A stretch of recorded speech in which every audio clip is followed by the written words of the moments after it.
یہ بھی ارشاد فرما دیں کہ آپ کو کتنی بار حضور کا دیدار ہوا؟ انہیں نہ دیکھا تو کس کام کی ہے یہ آنکھیں کہ دیکھنے کی یہ ساری بہار آنکھوں میں. میری آنکھیں اس قابل ہی نہیں ہے کہ میں کیا میری حیثیت وہ کریں کہ مجھے دیدار ہو جائے. بسم اللہ الرحمن الرحیم. السلام علیکم.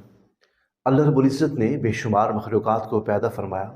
بعض ان میں سے خوبصورت ہیں تو بعض ان میں سے خوبصورت ترین ہیں. دل کرتا ہے کہ ان کے حسن سے اپنی آنکھ کو نہ ہٹائیں، یعنی ہر وقت ان کے چہرے کا دیدار کرتے رہیں، ان کے حسن کی خیرات سے اپنے دامن کو بھرتے رہیں. انہی میں سے ایک پیکر دلربا، پیکر دل نشین، جس نے آپ کو قریب سے دیکھا تو کہا وَأَحْسَنُ مِنْكَ لَمْ تَلَقَتْ عَيْنِي وَأَجْمَلُ مِنْكَ لَمْ تَلِدِ النِّسَاء خُلِقْتَ مُبَرَّأً مِنْ كُلِّ عَيْبٍ كَأَنَّكَ قَدْ خُلِقْتَ كَمَا تَشَاءُ.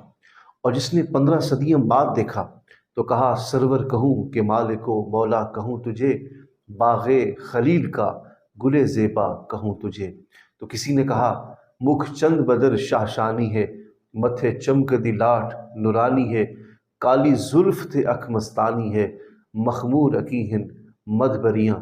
تو کسی نے کہا ہزار بار بشویم دہن بمشک و گلاب، ہنوز نامے تو گفتن کمال وے ادبیست. ہر کسی کی اپنی محبت ہے، ہر کسی کا اپنا وجدان ہے. جس نے آقا علیہ الصلوۃ والسلام کو اپنی ظاہری آنکھ سے دیکھا تو اس نے کہا یا رسول اللہ، آپ سا ہنسی کسی آنکھ نے آج تک دیکھا ہی نہیں. جس نے 15 صدیاں بعد دیکھا تو کہا مکھ چند بدر شاہشانی ہے، متھے چمکدی لاٹ نورانی ہے. تو کسی نے کہا سرور کہوں کہ مالک و مولا کہوں تجھے، باغ خلیل کا گل زیبا کہوں تجھے. یہ وہ بارگاہ ہے جہاں پر آ کر کسی کو اللہ نے صدیق بنا دیا، کسی کو فاروق اعظم بنا دیا، کسی کو عثمان غنی بنا دیا، کسی کو علی المرتضیٰ شیر خدا بنا دیا. کسی کی اپنی ایک محبت ہے. حضرت علامہ یوسف نبہانی رحمۃ اللہ علیہ کو دیکھا گیا کہ جب آپ بارگاہ رسالت میں حاضری کے لیے مدینہ منورہ حاضر ہوتے تو آپ آقا علیہ الصلوۃ والسلام کے معاجر شریف پہ حاضر نہیں ہوتے تھے، بلکہ باہر کھڑے ہو کر حاضری دیتے. غلام عرض کرتے حضور آپ مواجہ شریف پہ حاضر ہو جائیں، سامنے آقا علیہ الصلوۃ والسلام کے حاضر ہو کے صلاۃ والسلام پڑھیں. تو آپ فرماتے تھے کہ کتے کا کام نہیں ہے کہ وہ مالک کے گھر کے اندر داخل ہو جائے.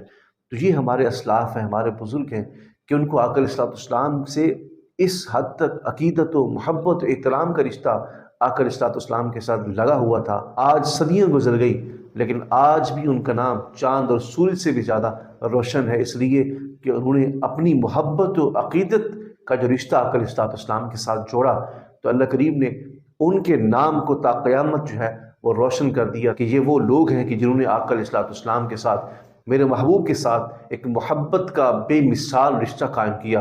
تو صدیاں گزر جائیں گی، قیامت آ جائے گی، لیکن ان کا نام ویسے کا ویسا روشن رہے گا. عاصر اکرام ہم نے حضور غوث اعظم کو نہیں دیکھا، حضور داتا علی حجویری کو نہیں دیکھا، حضور خواجہ غریب نواز کو نہیں دیکھا، اعلیٰ حضرت کو نہیں دیکھا، پیر مہر علی شاہ کو نہیں دیکھا. ان بزرگان دین کو ہماری آنکھوں نے نہیں دیکھا، لیکن دور حاضر میں ان تمام بزرگان دین سے فیض حاصل کرنے والے ان کے نام لے گا. مولانا محمد الیاس عطار قادری کو تو دیکھا ہے نا. ویسے تو ہزاروں لاکھوں علماء کرام مشائخ اعظام موجود ہیں، لیکن آج ہم بات کر رہے ہیں مولانا الیاس عطار قادری صاحب کی، جن سے سوال کیا گیا کہ کیا آپ نے حضور علیہ الصلوۃ والسلام کا دیدار کیا ہے؟ اگر کیا ہے تو آپ کو حضور کا دیدار کتنی مرتبہ نصیب ہوا ہے؟ تو اس کے جواب میں مولانا محمد الیاس عطار قادری صاحب نے جو جواب ارشاد فرمایا میں کہاں، میری آنکھیں کہاں اور مصطفیٰ کا دیدار کہاں. میں تو اس قابل ہی نہیں ہوں کہ حضور علیہ الصلوۃ والسلام کا دیدار کر سکوں، بلکہ آپ نے کہا کہ میرے لیے دعا کرے کہ مجھے حضور کا دیدار نصیب ہو جائے. یہ وہ لوگ ہیں کہ جن کی ساری زندگی مدینہ مدینہ کرتے گزری ہے، حضور علیہ الصلوۃ والسلام کی ساری سنتوں کو زندہ کرتے ہوئے گزری ہے. آقا علیہ الصلوۃ والسلام کے جو فرمودات ہیں، آقا علیہ الصلوۃ والسلام کی جو سنتیں ہیں، مولانا محمد الیاس عطار قادری صاحب نے دور حاضر میں ان کو زندہ رکھا ہوا ہے. یہ وہ دور ہے جس کے بارے میں آقا علیہ الصلوۃ والسلام نے فرمایا کہ جو میری ایک سنت کو بھی زندہ رکھے گا اللہ کریم اس کو 100 شہید کا ثواب عطا فرمائے گا. لیکن مولانا الیاس عطار قادری صاحب خود ہوں، چاہے آپ کے مریدین ہوں، آپ کے معتقدین ہوں، آپ سے محبت کرنے والے ہوں، مولانا محمد الیاس عطار قادری نے جو دور حاضر میں جو ایک پرفتن دور چل رہا، اس پرفتن دور میں لاکھوں لوگوں کو سنت کے اوپر جو ہے وہ آمادہ کر کے آقا علیہ الصلوۃ والسلام کی سنتوں پہ چلنا سکھا دیا. ان کے سروں کے اوپر دستار رکھوا دی، ان کے چہروں کے اوپر سنت کے مطابق داڑھی رکھوا دی، ان کو نمازی بنا دیا، ان کو حضور علیہ الصلوۃ والسلام کے ساتھ محبت کرنے والا بنا دیا، ان کے دلوں کے اندر آقا علیہ الصلوۃ والسلام کی محبت کی شمع کو روشن کر دیا۔ یعنی ہر سنت کے اوپر مولانا محمد الیاس عطار قادری رضوی نے خود بھی عمل کر کے دکھایا، اور لوگوں کے دلوں کے اندر بھی آقا علیہ الصلوۃ والسلام کی محبت کی شمع کو روشن کر کے سنت کو زندہ کر کے بتا دیا کہ آقا علیہ الصلوۃ والسلام کی جو محبت ہے وہ ہمارے ایمان کا حصہ ہے۔ اللہ کریم ہمیں بوقت موت کلمہ شہادت بھی نصیب فرمائے اور آقا علیہ الصلوۃ والسلام کا دیدار بھی نصیب فرمائے، آمین۔